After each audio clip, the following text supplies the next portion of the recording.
Ano ang aking gagawin kung sakaling nagdududa ako, nagdadalawang isip ako kung pang ilang raka na yung sala ko? Halimbawa, nagsasala ko ng salatul asr, 4 na raka. Pero ngayon, nagdududa ako na nakatayo sa aking sala, pang ilang raka na kaya ito? Pangatlong raka o di kaya pang 4 na raka? So ano ang aking gagawin? Bismillah wa salatu wassalamu ala rasulillah wa ala alihi wa sahbihi wa ba'd. Kung hindi mapanatag ang iyong kalooban na hindi mo alam kung ito ba ay pangatlo at ito ba ay pang-4, kung hindi mo alam, ang kautusan ng mahal na propeta sallallahu alaihi wasallam ay kunin mo yung mas mababa ang bilang. So ano yung mas mababa ang bilang?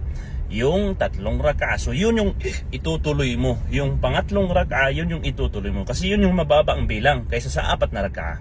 Gayon din, halimbawa nagdadalawang isip ka, pangalawang raka kaya ito o di kaya pangatlong raka, ano ang kukunin mo? Yung pangalawang raka. Yun yung itutuloy mo. Bakit?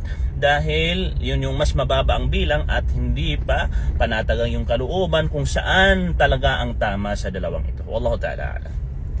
At magsusujud ka ng sujudus sahw before ka magsalam. Assalamualaikum.